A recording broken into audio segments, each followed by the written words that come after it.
Ladies and gentlemen, welcome back to another episode of the Cool Country Podcast where we discuss everything WVU sports. I'm your host, Ian McIntyre. As always, Tyler Cobb and Matt Howe joining me. The man, the myth, the legend also returns, Matt Lombs. Pleasure to have you on, brother. Still Gentlemen, with how me. are we? Thanks for having me, guys. Thank you. Thank you. I'm happy to be here. How are you guys? I'm looking forward to this Kansas game. That's what this video is all about. We get to truly figure out who the Mountaineers are in week 4. You know, if any of you watching have paid attention to Twitter at all in the past few days and look at Big 12 Barstool or WVU Barstool or any Big 12 school with their Barstool, they put us in our own tier. We have no idea who we are. Everyone else, we can sort of gauge where they are. But right now, I would venture a guess that we just don't know who we are yet. And this Kansas game is probably going to answer a lot of questions. So before we get into it, make sure to subscribe to the YouTube channel, like this video. It really helps us out with the algorithm. Follow our Instagram and X, and don't forget about our Spotify if you want to listen to us on the go. So with all that being said, let's get into it. Gentlemen, we all know that this Kansas offense is potent. Even though they lost the border war, they lost to Missouri, they had a really, really good first half showing, and it looked like they blew it in the second half. But you know that the offense is there. I just want to start there. It does start. They do have a good offense. It starts with senior quarterback Jalen Daniels, who we are familiar with.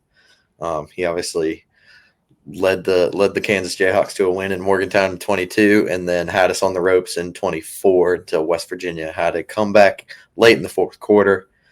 Going to be a fun matchup because I think the game is going to go similarly to how the Pitt game went. I expect our offense to be a little slow, but I expect our defense to, kind of balance out the game a little bit. Slow down Kansas's offense, despite them having a dynamic quarterback. Like I said, it starts with him. So I think if you remember week 2, facing Parker Navarro, big issue is his mobility, trying to contain him because he's better on the run. I wouldn't say Daniels is better on the run, but he's definitely mobile. Going to be an issue to get him down. However, the defensive line has played lights out so far, and one of the biggest keys to the game for me is the return of Jamori Robinson. It has been announced he will officially make his West Virginia debut against Kansas. So I think having Jamori and that edge is going to be huge for containing Jalen Daniels.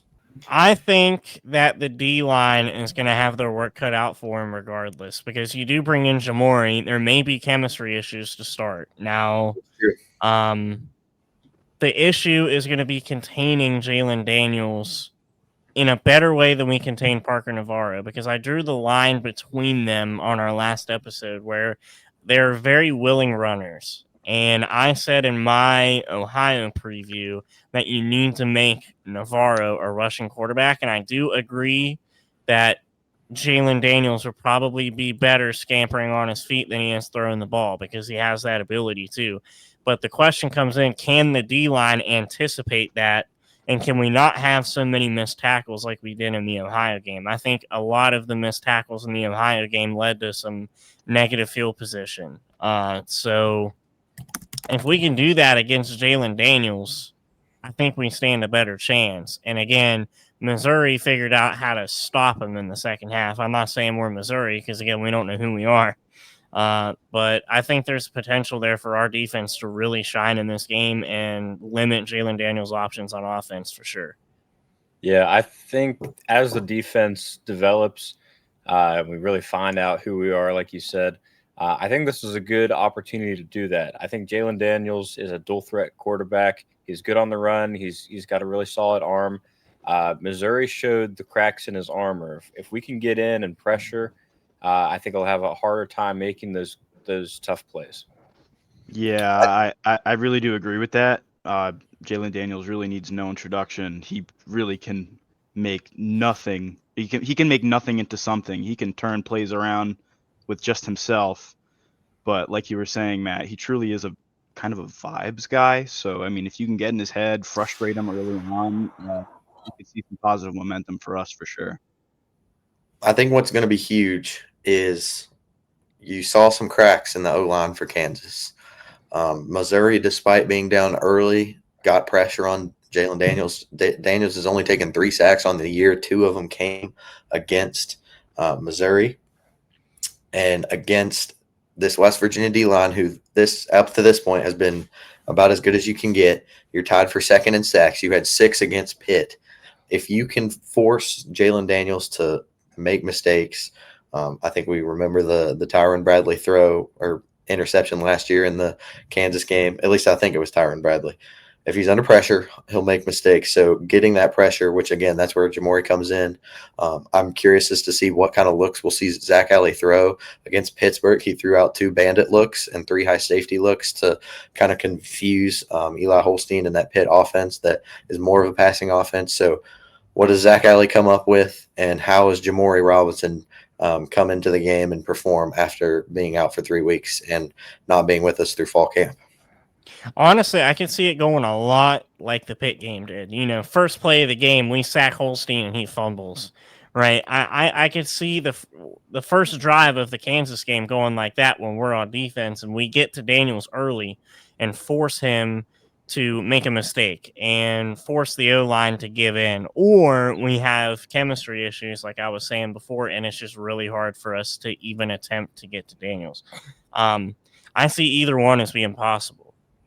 What I will say, I didn't even say this in the Pitt post-game show, but there were a lot of times on defense where I thought that Pitt's O-line definitely got away with a couple holds. Again, biased WVU fan here, right? Like, I'm not saying I'm perfect when I'm calling this stuff out, but there were a few plays where he sat back in the pocket for 5 seconds, and I'm like, there is no way one of us has not gotten to him yet. I'm sitting there thinking during the play, like there's something fishy going on here. But our D-line has that ability. You can just see it every single snap. They have that ability to break through. And I think it's going to be crucial to get to Daniels in this game. I like it. As far as weapons for Kansas, is there anyone that we're particularly afraid of? That's what I was gonna point out, because going into the season, I was pretty low on Kansas. Last year you had Devin Neal, Luke Grimm, Quentin Skinner, Lawrence Arnold, and you lose a lot of those pieces, and you're relying on younger guys or guys that are newer to the system. And so this year he has spread the ball out pretty evenly, specifically to his receivers. Emmanuel Henderson, Cam Pickett, and Levi Wentz seem to be his favorite targets. And then he also goes to his big tight end, Deshaun Hanukkah, fairly often. But Emmanuel Henderson is the leading receiver on the year with 12 catches, 183 yards. And then they also have Daniel Highshaw in the backfield. And so while you're not locking in on Devin Neal or Luke Grimm like you would have been last year, Henderson and Cam Pickett are going to be crucial for this secondary to lock down, which we talked about. Michael Coates has only allowed 1 catch on the year, and he's only been targeted 3 times. So if Michael Coates can take one of those guys out of the game, and then you can force Jalen to be kind of one-dimensional in terms of who he's throwing the ball to, and then get better at tackling, because our tackling has been a little subpar, but we have been flying to the ball. If you see Daniel Highshaw take off, we played the run really well against Pitt. We only gave up, I know it was under 100 yards. I'm thinking it was close to 40, 50. And then Missouri held, let me see if I can find it here. Missouri held Kansas to under 260 total yards. They held them to 31 yards rushing. And so if you can contain Daniel Highshaw, Michael Coates locks down Cam Pickett or Henderson, I like your chances to at least slow down Kansas's offense enough to stay in the game late. You mentioned, do you think it'll be similar to the Pitt game where defense comes out, forces a 3-and-out, maybe gets a sack on Daniels? I think that's crucial, because this is the first Big 12 game in their new stadium. The crowd's going to be rocking. You're on the road. You want to make sure that they cannot gain any momentum. Keep them as quiet as possible. And I'm just saying, I know Kansas has a reputation for nobody showing up to their games, but man, do you think Ohio was tough?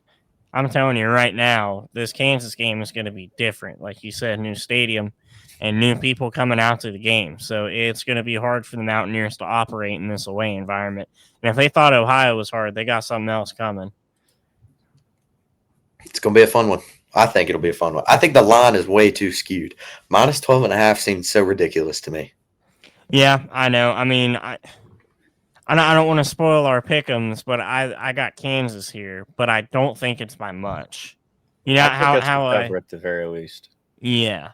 Now, what I hope it doesn't become is, you know how on our preseason show when Tennessee was playing Syracuse, and I'm like, Syracuse is gonna hang in there, man, and then they just get That's blown true. out.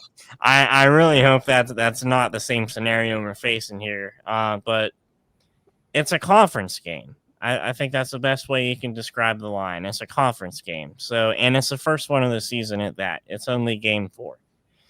And even So, then, we've seen through 3 games, despite a loss and not, we haven't seen too much in terms of elite talent. Now, there's a couple pieces we have here and there, but Rich Rod is still going to have his guys ready to play hard. And that goes for Zach Alley as well. So I'd be surprised if Kansas ends up covering minus 12.5. I think it'll be close. It'll come down to the fourth quarter. I won't spoil my pick 'em, but 12.5 is a little much to me. yeah. All right. Speaking of hard edge and Rich Rod coaching, we can flip the sides of the ball and talk about WVU's offense a little bit. And I think that number one, you want to talk quarterback, like we said in our pit post game. Nico's going to be your starter, 100%. We can all agree on that. But how he comes out in the first half is crucial because he did give us the lead in the first half in the pit game, but it wasn't inspiring play, to put it at best. He didn't really turn on the Jets until we really needed him to at the very end of the game. And what's going to be important for him is putting together good scoring drives without many mistakes to open the game. I think your number one – I said on last week's show that my primary key to the game was, can Ty Edwards maintain what he did against Pitt, right? And so I think that is very important. If you look at Missouri's running stats from last game when they faced Kansas, they had 200-plus yards rushing, and a lot of them came after contact. That is very similar to what we saw Ty Edwards do against Pitt. Kansas has been struggling in terms of tackling thus far, as has West Virginia a little bit, despite us flying to the ball and playing good defense. But Kansas has struggled with tackling, and Ty Edwards has shown that he can break tackles at the line of scrimmage. And so if Ty Edwards can get through the first level, force the linebacker to try to make a tackle, which we'll talk about the linebackers because there's a familiar face in that linebacker crew.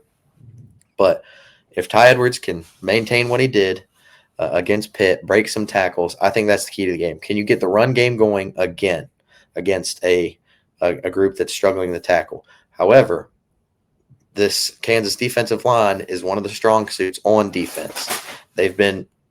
The defensive line has played solid, and they're now going up against an offensive line that is still trying to mesh, find some gelling issues. We talked in the Pitt post game that especially that right side with Tykees Crawford and Kimo Makanaole, it's been a little weaker. So can the Kansas defensive line take advantage of that offense, or will we continue to see the offensive line gel a little bit and create some more running lanes for Ty Edwards to run through? And will Nico finally start to keep the ball on those options? I feel like every play he just hands it off to Ty Edward.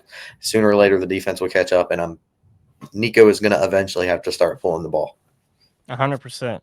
Yeah, certainly if Nico doesn't connect on those throws early, it's going to be in a situation like Ohio where the team is just so one-dimensional. We're going to be open book at that point. Yeah, I mean, I couldn't agree with you guys more. And speaking of Ty Edwards, we only saw him in one game, but his performance lets me trust him. You know what I mean? I trust that he, as an individual football player, is going to do his job and try to get those hard yards after contact. Now, whether the O-line can keep it together for 2 games, especially against a conference opponent who also has a very good D-line, like West Virginia, like you were saying, Tyler, and it's going to be hard for them to open up the game and be solid, because we even saw against Pitt, the O-line struggled opening the game, and they got better as the game went along. I think what we're all trying to say here is that the opening quarter of the game is going to be your telltale as to how this one can go. Don't get behind early, because if you get behind early, I don't know how much I trust this offense to get back into it. It's hard to dig yourself out of a hole. I will say with a team that's so fresh and new, it's really still hard to gauge where we're going to be this season. It's hard to say what you're going to look like after the Pittsburgh game because that's a rivalry game. It's hard to say after Robert Morris because of the quality of opponent. I think Ohio was our best look so far, but again, that's early on. You're figuring things out. You have injuries at key positions. So we're still kind of in the gray area in terms of what we can expect. I think this game especially is going to give us a good look forward as to how the rest of the season is going to go for us. It's definitely an interesting game. What makes it more interesting is, like you mentioned, we're coming off of a heated rivalry game, and while Pitt players are probably still going down on the field, we didn't get as banged up, but it was still a hard-fought game, whereas Kansas is coming off a bye. So how much of a factor does that play into? Is Kansas a little rusty coming off a bye, or because they've had extra time to prepare, are they looking and, kind of are they more prepared or just rusty? So, and can Rich Rod find a way to get the guys ready to play a fourth game in a row after a heated rivalry game? We talked a little bit about the D-line. Let's go ahead and mention the familiar face in that linebacking core for Kansas that is leading the team in total tackles with 25, and that's Trey Lathan. I don't think there's any bad blood between Trey Lathan and West Virginia. He just left after Neal was let go, but he has been playing lights out for Kansas. He's one of the guys I wish we would have been able to hold on to. Him, Josiah Trotter, CJ, and Dom Collins. But Trey Lathan is one of those guys. He's been playing lights out. So I think that will be an interesting matchup to watch, is if Ty Edwards can break through to the second level, it's going to be he's meeting Trey Lathan and that linebacking core at the second level. And so going to be a fun guy to watch. I wish he was still in the gold and blue, but I thought we should at least mention him because he is a familiar face for Mountaineer fans. Yeah, I think so. The problem is he's going to know Nico's game a little bit from all those practice reps that he put in last year. Different offense, though. Different offense. Even Rich Rod said Nico's a freshman in the system. Well, it's a different offense, but he looks the same throwing the ball. You know what I mean? Like, you always have your tendencies as a quarterback. That's true. That's my argument. But regardless, we know Trey Lathan was that dude when he was here, and that hasn't changed at Kansas. The only hope, the glimmer of hope I have, is that you did say Kansas as well as WVU is struggling to tackle. So I think that could play a role, especially when Ty Edwards comes through that line, which he will. He'll get there. So depends on that. The last area on defense is the secondary, which, even though it goes against what Rich Rod is looking to do, I think is probably your biggest area of advantage against this Kansas team. Obviously, we talked about the struggles Kansas has had tackling, and Ty Edwards broke out last game and was breaking tackles left and right. But this secondary group for Kansas doesn't have Mello Dotson anymore, doesn't have Kobe Bryant anymore. They're relying on, first-year starters and younger guys. Cornerbacks Jalen Todd and Austin Alexander are starting. Safeties Taylor Davis, Devin Dye have gotten some time. There's a lot of movement back there in that secondary. So although I don't think we'll see a ton of downfield shots, I imagine that's something that Rich Rod will look to scheme towards, is to take advantage of a secondary that hasn't looked bad, but is obviously younger. Cam Vaughn and Rodney Gallagher are going to play a huge part in that. We saw Rodney have a huge game last week, and we know that Cam Vaughn has the talent. So can Nico find him in the soft spots in the zone, or are we just going to be under pressure like we were last week and not be able to throw the ball downfield? Cam Vaughn's your guy, man. Cam Vaughn's your guy. That's all I got to say. And the more Nico plays in this offense, getting the opportunity to pass and drop back and read zones, the better he's going to get. And that's going to open up Cam Vaughn more. I think you could see the potential of Cam Vaughn receiving more looks and at least more targets as the season goes on, because we're going to figure out how to get him open, and Nico's going to get better as a reading quarterback. But But yeah, the secondary could be a huge hole to exploit. And like you said, Rodney Gallagher's there too. He's no slouch. We know that. So I think you need to be looking at the secondary. I'm on page. I'm on the page with you all. My last couple thoughts on the Kansas game. Like I said, I think it'll be very similar to the Pitt game, in which West Virginia's offense is not going to do a ton to open up the game. And so it's going to kind of come down to, can West Virginia's defense continue to do what they've done, keep it semi-low scoring? If Kansas is able to get to 30, even if they even get to 24, 27, I think you'll struggle to win this game. If Kansas gets to 24, 27, I don't know if I trust West Virginia's offense to put that many points up on the road, especially in a game where you might not be as fired up because it's not a rivalry. Important to get off to the right start in conference play, but definitely going to be a tough game to play. Yeah, I definitely think, I mean, it's corny because, I mean, everyone says this about every football game, but it's really going to be one in the trenches here, and it's going to come down to if they can put, consistent pressure on us, get to the quarterback quickly, can we trust our offensive line to give Nico enough time? And then, I mean, I guess in the same vein, can we put enough pressure onto Jalen Daniels? Can we clog up the running lanes? I respect their running game. It was pretty much non-existent last week, but they're very downhill runners, and that does worry me. So, like how you said, we are struggling with tackling. That could be a major weak point. Highshaw's a good runner. Let me ask you all this. Do you think we see a second quarterback in this game? Does Henderson or Scotty Fox find their way back into the game? Honestly, I don't. I'll answer. I'll say I don't think we see another quarterback because I think Rich learned in this Pitt game. Again, it's a rivalry game. You can say what you want about that, but I think he learned that if a quarterback is struggling and you need to, quote, find a spark, bringing in someone else can sort of kill any momentum you have left. Again, we mentioned that Scotty Fox came in and got him to the red zone. That was Justin Smith-Brown. That wasn't Scotty Fox per se. And when he tried to make that same play again, it was a pick. So, and it led to 3 points for Pitt. So I think with those in mind, I think Rich has learned his lesson, especially when conference play comes in like it will, and it becomes so important to maintain a good standing in your conference. I think Nico's your guy. Yeah, I can't help but agree because, you can't take 3 girls to the prom, and pretty sooner than later you're gonna run out of people.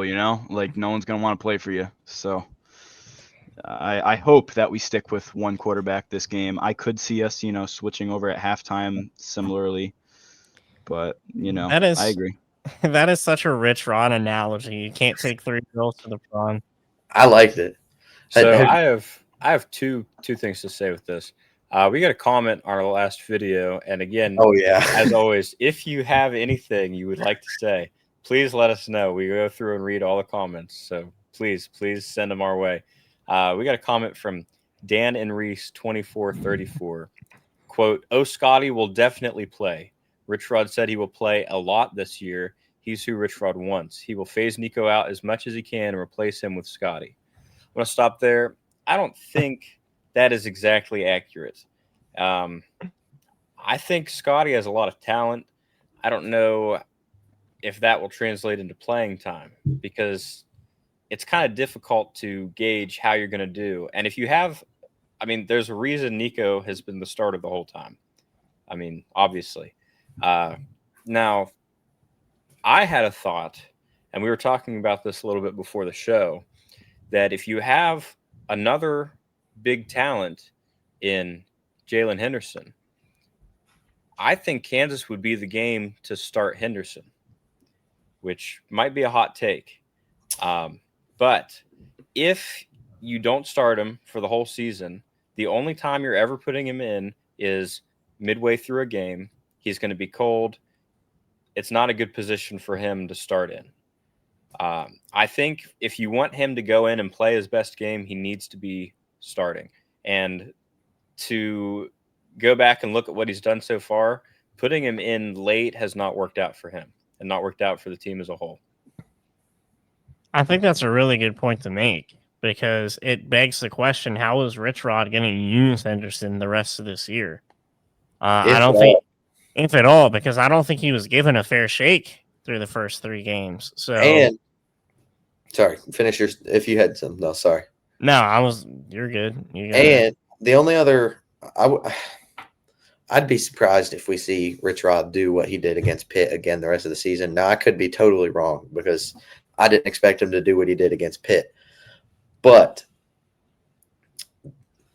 in terms of the Scotty thing, I don't know if I think we're underestimating how much trust was lost in Scotty after the 2 interceptions he threw. Because those interceptions weren't just, 50-50 balls that he was throwing to Cam Vaughn and it just happened to bounce the defender's way. They were bad throws to a defender that it should have never been thrown in the first place. He either should have taken the sack or tried to get out and throw the ball away. They were really bad interceptions. And so I'm not saying Scotty isn't the product of the future, because I do. He has a lot of talent, and I think that is where Rich Rod wants to go in future years. I just don't see him utilizing Scotty moving forward. As for Henderson, I agree with Matt that for Henderson to be utilized to his full potential, he needs to get a start. But I also don't think that we see him start. And I don't know if Kansas is the game to do that either, because if you look at how the Missouri versus Kansas game played out, Bo Prabula is known as one of the more dual-threat quarterbacks in college football, and he only had 9 rushes for 6 yards against Kansas. He beat them through the air. He was 30 for 39, 334 yards, 3 touchdowns, no interceptions, and then they beat them on the ground with their running backs. Jamal Roberts had 13 carries, 143, and Ahmad Hardy had 25 carries for 112 yards. So Ty Edwards, Sincere Bowers, Clay Ash should be, licking their chops, looking to get some rushing yards. And I think this can finally be the game we see him air it out, especially against a secondary that still has some question marks. And Nico, who has been thus far a far better passer than he has been a runner. So quarterback situation is sticky. I don't know if we'll see Rich Rod continue to do what he has done, start one guy through mid and keep him in through the half, and then take him out in the third and go with somebody else. But if he does, I don't like our chances, because I don't know if you can give up 21 unanswered continued into conference play and expect to win the game. Yeah, I'm right there with you. And like you said about using the quarterback as a dual threat against Kansas, I think that is just the luck of the draw in terms of where we play them in the season. Because if you think a dual threat quarterback is good against some of the teams later on, that's all well and good, but then you don't know how your quarterback's going to do till the end of the season. And at that point, why would you make such a dramatic change to your offense? Well, like I said, do you even need it against Kansas? Because Bo Prabula, like I said, known as one of the more dual threat guys, didn't need his legs. They weren't really a factor. And so do you need the dual threat of, say, a Jalen Henderson or a Scotty Fox? Or can you rely on Nico to at least draw it or pull it when he needs to and take off and run and try to get some yards and use his arm where he needs to?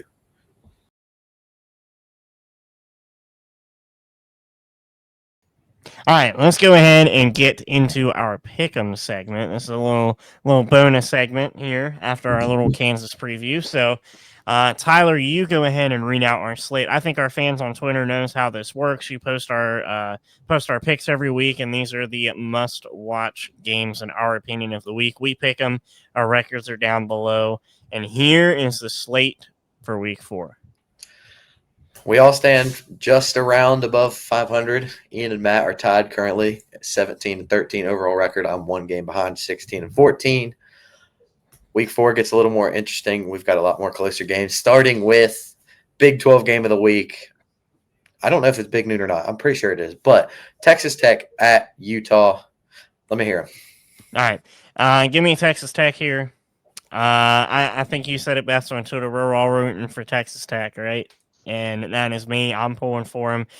Utah does not have a very nice fan base, nor a very good fan base, in my opinion, even though we're supposed to like him as a Big 12 team. I do not. Give me the Red Raiders here.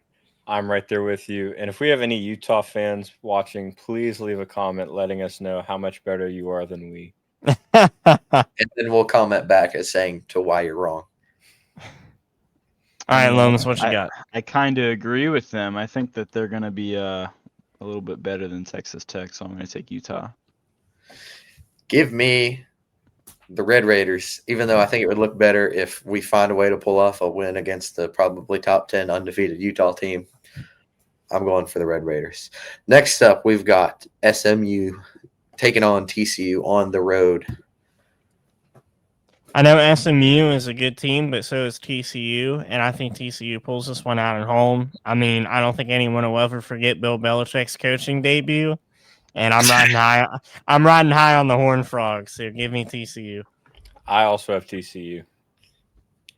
I prefer TCU over SMU. I mean, SMU looked hot, but I think TCU is the better team in general, so I'll take them, especially at home. 4 for 4. Give me the Purple Toads. I'm taking TCU. Auburn at Oklahoma, probably the SEC game of the week. Auburn has looked good so far.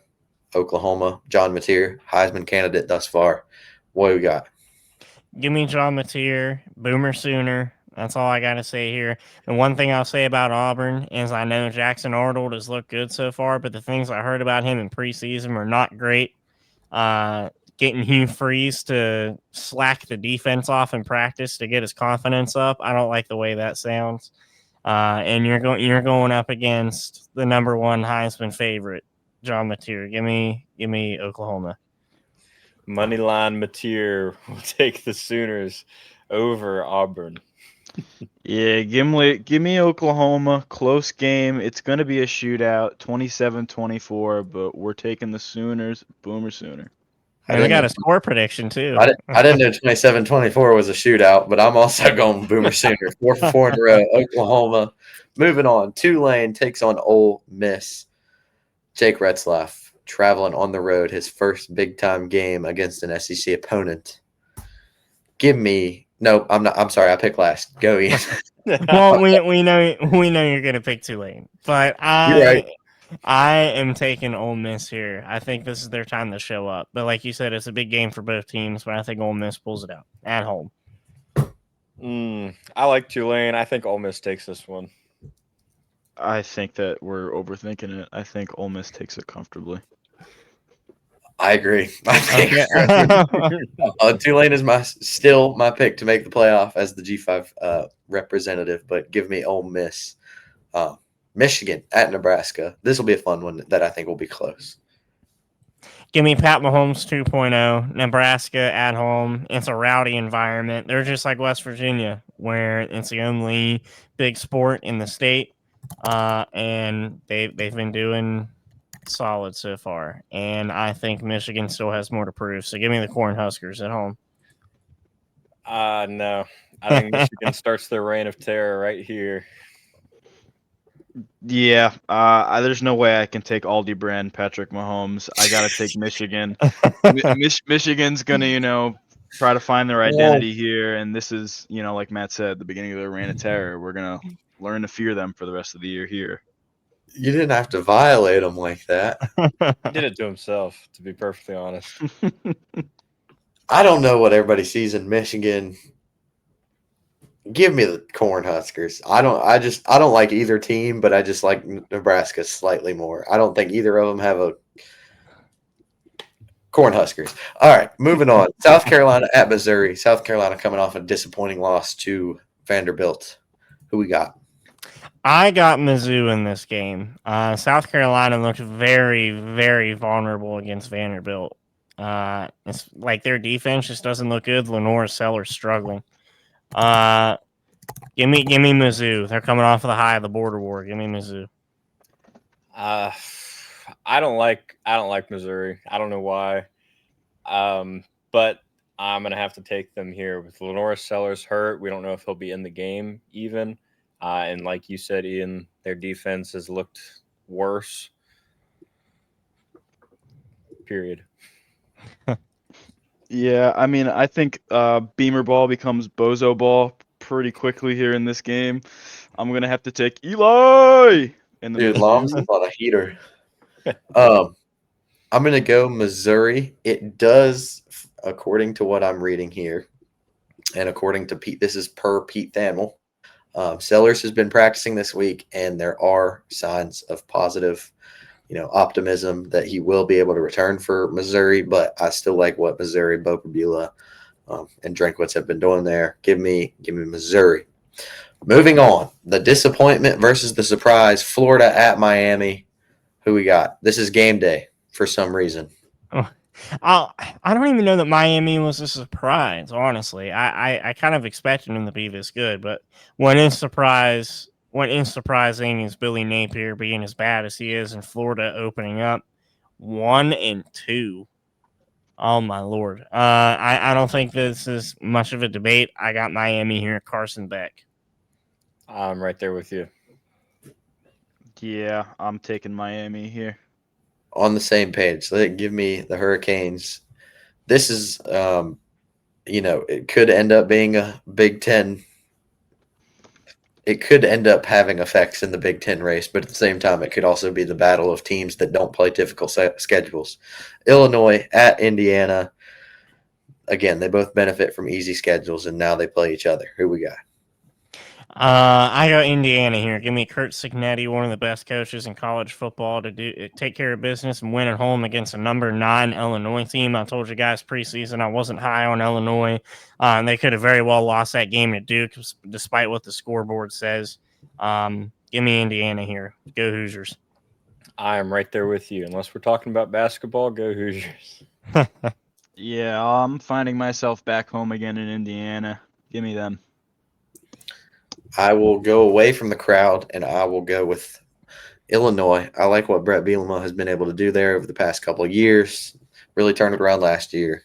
Give me the Fighting Illini. Arizona State at Baylor. This is the toughest game for me to decide on this whole slate of pick'ems. Well, it's Big 12 ball, right? It's Big 12 ball. So my thought process is, Arizona State looked weak against Mississippi State, and they didn't look great against their next game either. So confidence in them is sort of shaken.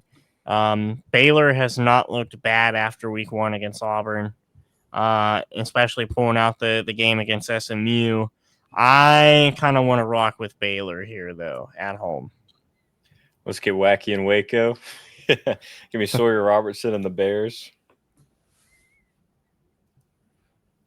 Yeah, I'm going to go against the mold here, I think. Maybe just to spite you guys. I don't know. I have a feeling in my tummy. Fork 'em. I'm taking ASU. Sawyer Robertson, through 3 games, has thrown for 1,000 yards and 10 touchdowns. Despite the loss to Auburn, I like what Baylor has shown me. I'm going with the Bears, like Ian and Matt. The game we're all waiting for, game of the week for the Mountaineers. We have West Virginia traveling to Kansas to take on the Jayhawks. Massive underdogs for West Virginia. Can they pull off the upset 2 weeks in a row, or will Kansas get the best of West Virginia in the Big 12 opener? Ian, what you got? All right, so in the previous segment, I kind of spoiled it and said who I was picking. That's not changing here. I'm going to go Kansas here, but I really, really, really hope, fingers crossed, that the Mountaineers prove me wrong, just like they did Tyler last week. I hope that happens to me. Again, I think Jalen Daniels is just different. Their offense is good, and they're going to be at home, first conference game in a new stadium. And it's going to be a tough environment for West Virginia to walk into, still considering all the questions that we have still about our team. So for that reason, give me Kansas, but I'm on with all you guys. I think it's a close game, and I hope we win. I really do, but give me Kansas. Your score prediction? Yeah, give us a score prediction for this one. Score prediction, I will go 35 to 31. That's pretty high for an offense that's been struggling. Well, still, like we said before, in the preview, Kansas secondary doesn't look great, right? That's true. And Nico found his rhythm when it mattered against Pitt. Again, that's a different game, but I think he knows better what he's looking for now. 24-21. Give me the Mountaineers. Yeah, Mountaineer faithful. you guys might be a little too hopeful. I mean, I was originally thinking that, maybe it'll be a fourth quarter pull away. I'm definitely leaning more Kansas, so originally I was thinking 21-10, 24-14. I don't know if I feel as good as I did before. Maybe it could be a blowout. I'm leaning Kansas 28-6. Whoa! Oh my lord! Get him off of our I hope channel. you're wrong, man. Hey, I hope I'm wrong Oliver, too. You know what? I don't pick that feeling great, but Oliver Alright. Straw gonna be playing too much in that game. I don't want that. Yeah, Maybe. that's crazy. Man, are we going missed PAT or 2 field goals? 2 field goals. Come on, man. Okay. Three safeties. 3 safeties. I like that one. All right. Yeah. Mountaineers find a way against Pitt. Little beat up. Kansas comes off of a bye. I think it'll be very similar to what you saw last week. Going to be close. Kansas maybe starts to pull away. I think the advantage here being at home for Kansas is going to play a factor. I'm going to go 27-17 Kansas. Like Ian said, I hope that they find a way to prove me wrong again, but I just don't know if I trust the offense to go out there and score that many points. However, like you said, the secondary has shown some questions. If Nico can find a way to get Cam on the ball and just open up the score a little bit, could we find a way? Right now, I'm going to say no, 27-17, Kansas. Prove me wrong again. I hope so, man. I will end the episode by saying we have so much raw potential. Like it is out there. It is known. We know that from the Pitt game. We can do so much with this season. Think of what the difference if this team, everything stayed the same, except you have last year's offensive line and Garrett Green. Everything else is the same. Receivers, running back room, defense. But if you have last year's O-line and Garrett, running the ball, I would almost go to say you're a Big 12 contender in year one. There's a lot of untapped potential, but a lot of things holding us back. So that's true. All right, Matt, you guys got anything to say before we end it here? Yeah, I'm all good. Thanks for All having me right. on, guys. All right, yeah, dude, thanks for joining us again. It's always awesome having you on here. We're going to continue to have you on here in the future. So, ladies and gentlemen, that is going to do it for this episode of the Cold Country Podcast. Before we log off, I will say again, make sure to subscribe to our YouTube channel, like our videos. It helps us out a lot in the algorithm. Comment, let us know what you think about anything we've discussed, any opinions we have, leave your opinions below. Follow our Instagram, follow the X, and don't forget about our Spotify either. So, from me, from Tyler, from Matt, and from Matt Lombs, we will see you on the next one. goodbye, America.